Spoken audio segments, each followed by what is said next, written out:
కాశీకి వెళ్తే ఒక కాయ ఒక పండు వదిలేయాలని అంటారు కదా. అసలు శాస్త్రం ఏం చెప్తుందో మీకు తెలుసా? చాలామంది మామిడి పండునో వంకాయనో వదిలేసి ఇక జీవితాంతం వాటిని తినడం మానేస్తారు. కానీ శాస్త్రంలో ఎక్కడా ఇలా చెప్పలేదు. కాశీలో వదలాల్సింది కాయాపేక్ష మరియు ఫలాపేక్ష. కాయాపేక్ష అంటే ఈ కాయం శరీరంపై ఉన్న మితిమీరిన మోహం. ఫలాపేక్ష అంటే మనం చేసే పనుల వల్ల వచ్చే ఫలితంపై ఉండే స్వార్థం. ఈ రెండింటిని గంగలో వదిలేసి నిర్మలమైన భక్తితో విశ్వనాథుణ్ణి దర్శించుకోమని పెద్దల మాట.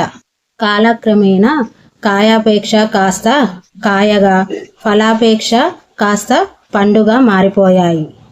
కేవలం వంకాయనో మామిడి పండునో వదిలేస్తే పుణ్యం రాదు. మనలోని అహంకారాన్ని స్వార్థాన్ని వదిలేసినప్పుడే నిజమైన ఆధ్యాత్మిక జ్ఞానం సిద్ధిస్తుంది. మరి మీలో ఎంతమంది ఇది కరెక్ట్ అని భావిస్తున్నారు? మీలో ఎంతమంది ఇది పాటిస్తున్నారో నాకు కామెంట్ సెక్షన్లో తెలియజేయండి.